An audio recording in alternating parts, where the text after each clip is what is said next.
Hey there, Jim Rohn here.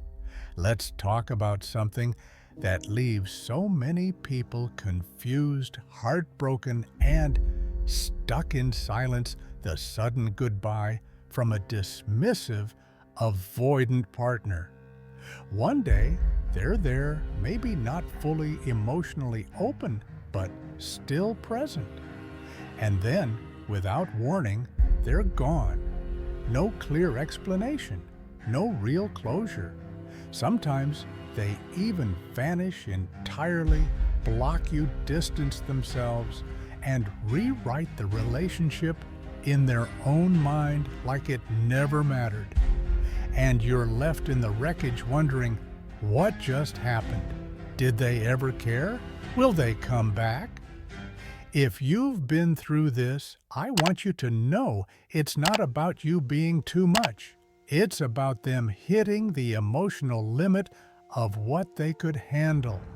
And in today's video, I'm going to break it all down for you. We're going to dive deep into the psychology of dismissive avoidance, why they often leave suddenly, and what that final goodbye really means. You'll learn why it often isn't personal, even when it feels excruciating, and what to expect if they do come back. More importantly, we'll talk about what you can do to find clarity, reclaim your peace, and stop getting stuck in emotional limbo.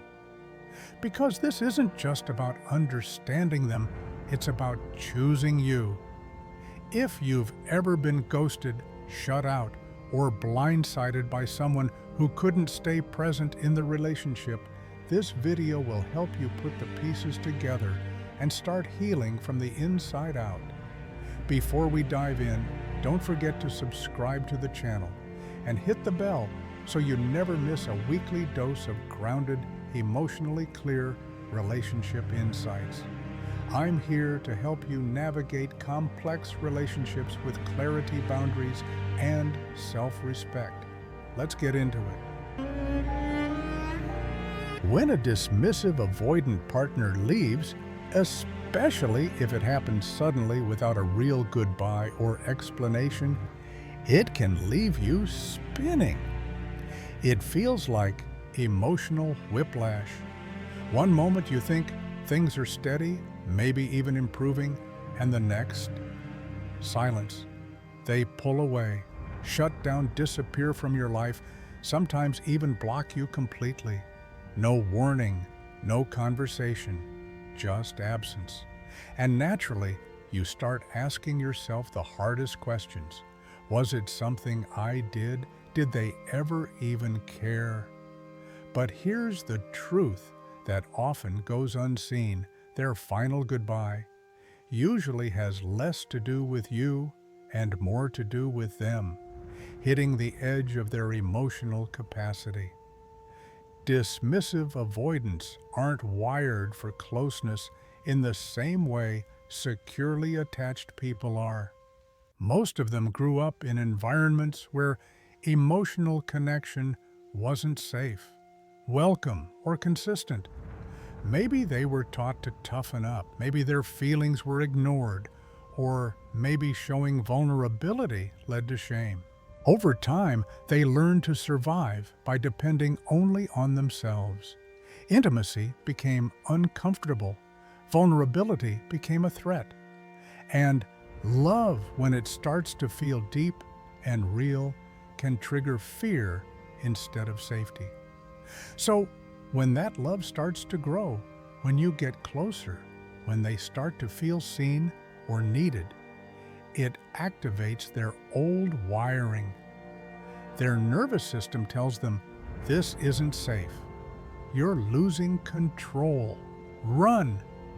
And because many avoidants lack the emotional tools to talk through those feelings, their instinct is to shut down or escape. That's why they leave so abruptly. That's why they often disappear without explanation. It's not always calculated, it's protective. Here's something else to understand. Many avoidants don't just leave the relationship physically, they rewrite the emotional narrative in their mind to justify the exit. This is a self-preservation strategy.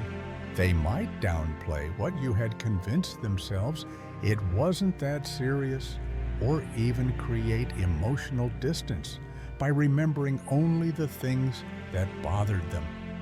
This isn't to be cruel, it's to soothe their own discomfort and rationalize why they had to go.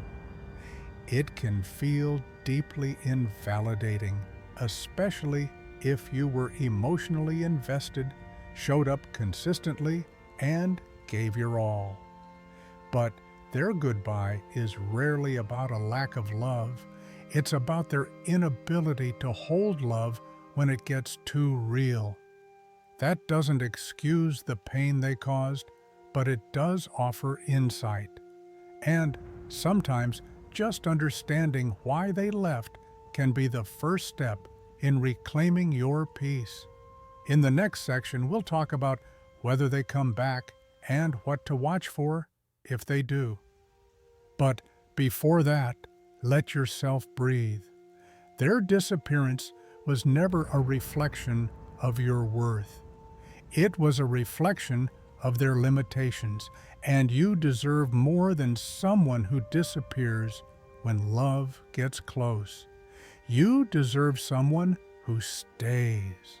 When a dismissive avoidant partner gives you what feels like a cold final goodbye, it's easy to interpret that silence or sudden detachment as cruelty. You may replay every moment in your head, searching for signs. You may think, how could they walk away so easily? Did I mean nothing to them? The pain of that kind of ending can feel sharp and deeply personal because you were emotionally present and they suddenly weren't. But here's what you need to understand. What feels like indifference is often not about you at all. It's about them hitting the ceiling of what they're emotionally able to handle. That abrupt goodbye is not always a sign that they stopped caring. In many cases, it's a sign that the closeness reached a level they simply didn't know how to hold. For someone with a dismissive avoidant attachment style, emotional intimacy doesn't register as soothing. It registers as threatening. Not because they don't crave connection on some level, but because connection feels like exposure. And exposure, being truly seen, needed, or depended on, feels overwhelming, even unsafe. This is what many people don't realize. Dismissive avoidants often don't leave because they don't feel anything. They leave because they feel too much and don't have the tools to manage it. That deep discomfort gets masked by what looks like coldness, distance, or even rewriting the narrative of the relationship. But underneath that shutdown is usually a nervous system that's in overdrive trying to protect them from emotions they never learned how to process. I've worked with clients who experienced this firsthand. One woman, Maya, was in a year-long relationship with a man who showed affection in his own quiet way. But anytime conflict arose or emotional intimacy deepened, he would retreat sometimes for days. Eventually, he ended things over text after a weekend where they'd been especially close and vulnerable. No explanation, just a goodbye. She was devastated, but as we unpacked his behavior, she could see the pattern every time they got close. He backed off. That final goodbye wasn't because she'd done anything wrong. It was because he'd reached his internal limit and didn't have the tools or courage to face it directly. That doesn't mean their exit doesn't hurt. It absolutely does. But it's not always meant to hurt you. In many cases, that final goodbye is a defense mechanism. It's their way of creating immediate distance from what feels too overwhelming to stay with. Not malicious, not intentionally cruel, just emotionally protective. And that's where the tragedy lies. Because while you were moving closer, they were trying to survive that closeness. While you were building a bond, they were fighting the fear of losing themselves in it. That misalignment creates heartbreak, not because love didn't exist, but because emotional capacity wasn't equal. This doesn't excuse the lack of communication or closure, but it does offer a more compassionate lens. Understanding that their withdrawal was about their limits, not your lack, can help you shift from self-blame to self-compassion. Because you didn't fail them, you simply reached a place they weren't ready to go. In the next part, we'll explore whether or not they come back and what it really means if they do. But for now, hold on to this truth: their goodbye is not a reflection of your worth. It's a mirror of their emotional ceiling. And you deserve love that doesn't disappear when it gets close. You deserve someone who stays. So let's get to the question that haunts most people after a sudden goodbye from a dismissive, avoidant partner. Will they come back? The honest answer: maybe. But more important than whether they return is how they return and what's actually changed in the time they were gone. Here's the thing many avoidant partners do: eventually resurface. It might take weeks, months, or even longer, but they often come back around. Sometimes it's a casual, "Hey, just thinking of you" message. Other times it's a vague attempt to reconnect, maybe without ever acknowledging how things ended. Why do they do this?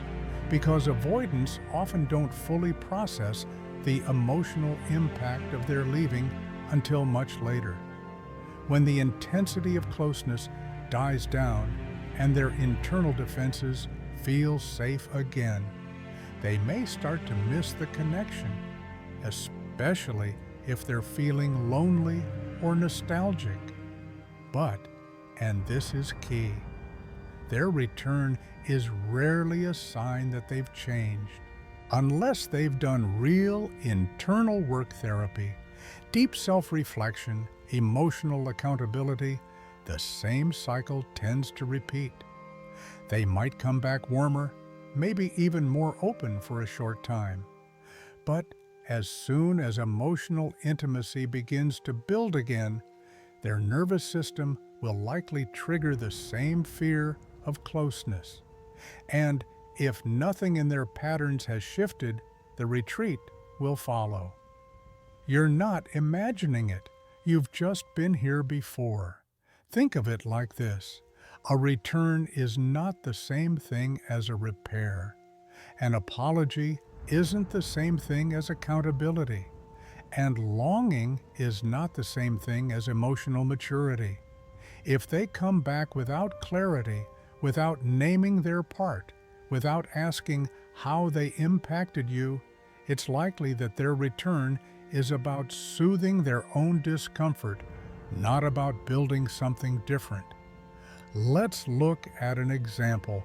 Ryan dated someone who ghosted him after 8 months. No fight, no big event, just silence after a weekend where things got more emotionally open than usual. 3 months later, she texted, "I miss you. I think about you often." At first, he felt hopeful, but when they met up, she deflected any conversation about the past and brushed over her disappearance. Nothing about her behavior had really changed. So he made a different choice this time. Instead of falling back into the same dynamic, he chose to move forward with his healing. And that's what growth looks like, not just hoping they've changed, but being honest with yourself about whether they've actually shown it. So yes, they might come back, but that's not the question that should guide you. The better question is, have they done the emotional work that would make this time different? And if not, do you really want to repeat the cycle?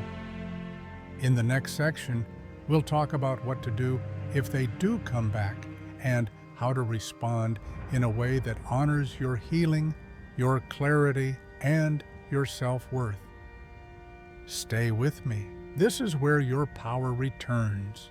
If you're sitting with the silence that follows a dismissive avoidant's final goodbye, wondering if you should wait, hold on, or keep the door cracked open just in case they come back more emotionally available, let me gently tell you this.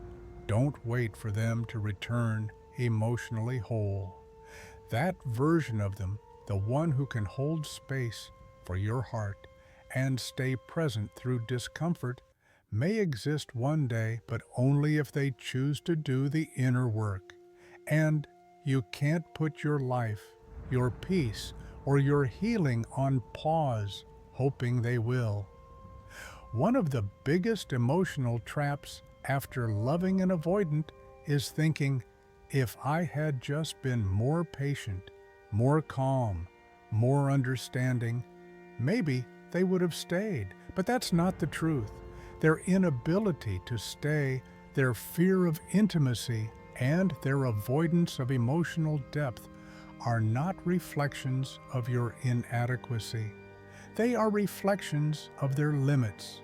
Their departure wasn't proof that you were too much. It was proof that they didn't know how to handle real closeness. This is where your healing begins, by realizing that someone's emotional limits don't define your worth. Instead of turning their absence into a reason to doubt yourself, let it become the space where you reconnect with yourself. Use this ending as a beginning, because here's the truth. You were likely doing a lot of emotional heavy lifting in that relationship. You were likely over-accommodating, softening your truth, waiting for their defenses to drop. And that takes a toll on your nervous system, your self-trust, and your confidence. Now is the time to rebuild, to reclaim the energy you were pouring into trying to get someone to stay, and instead pour it into the parts of you that felt unseen. Ask yourself, what do I need now? What did I silence in myself just to feel safe with them? What kind of connection do I actually want moving forward? This isn't about bitterness, it's about clarity. It's about choosing to invest in a version of love that doesn't leave you in limbo. Take Anna, for example. After her avoidant ex left without warning, she spent weeks trying to understand what she did wrong. But eventually, she stopped searching for closure from him and started creating it for herself. She got into therapy, started journaling, and even joined a support group where she realized she wasn't alone. That was the moment everything shifted, not because he came back, but because she came back to herself. So if you're in that space right now, waiting, wondering, hurting, know this: the most powerful thing you can do isn't to chase answers. It's to choose you. Because your healing doesn't begin when they return. It begins the moment you stop abandoning yourself. That's where real peace starts. And that's where love, healthy, secure, emotionally present love, has a chance to find you again. Healing after a dismissive avoidant sudden exit isn't about figuring them out. It's about finding your way back to yourself.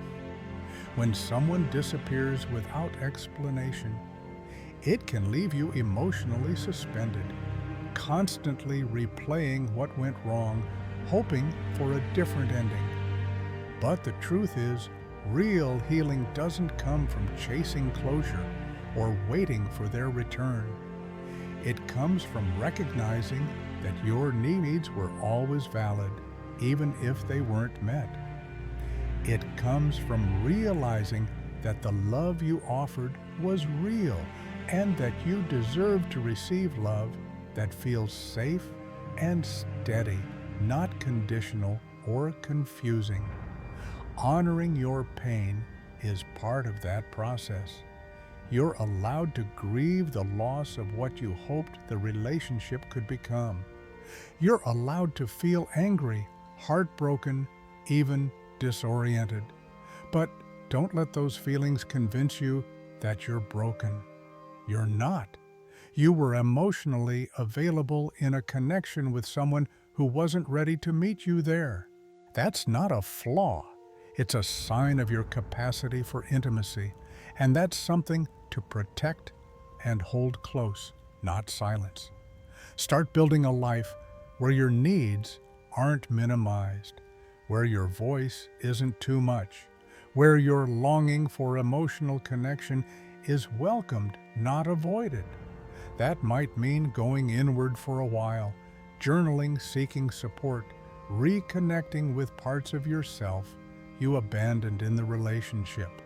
It might mean letting go of the idea that they'll come back and finally understand. Because even if they do, it's not your job to wait for that version of them. You heal when you stop waiting for someone to choose you and start choosing yourself again. That's where freedom begins. That's where self-worth deepens.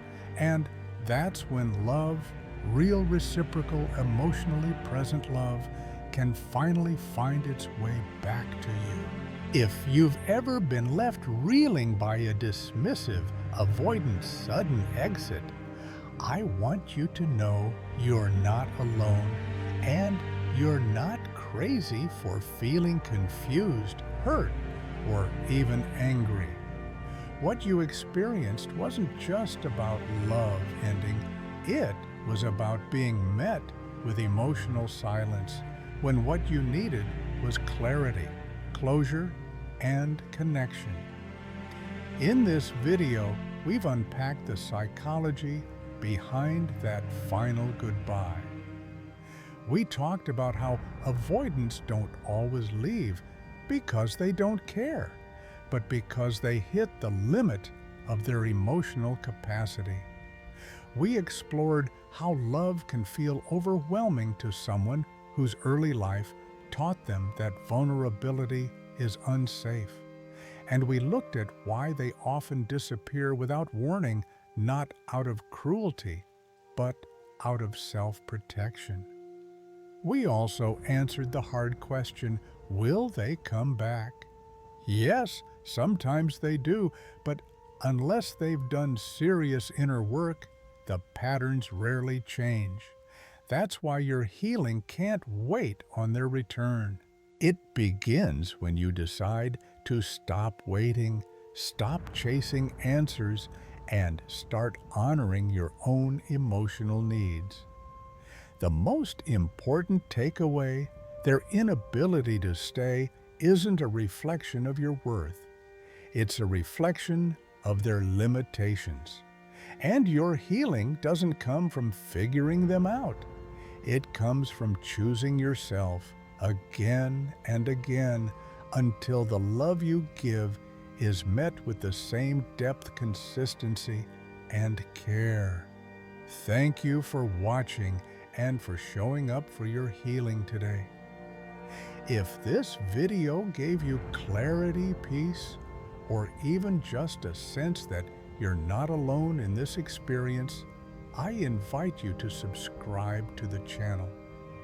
Every week, I share grounded, emotionally intelligent insights to help you navigate relationships with more self-respect and inner calm.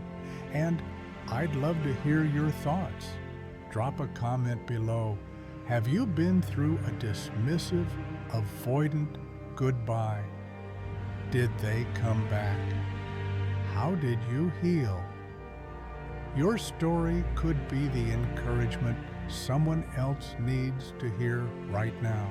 Until next time, protect your peace, honor your needs, and remember, love shouldn't feel like chasing.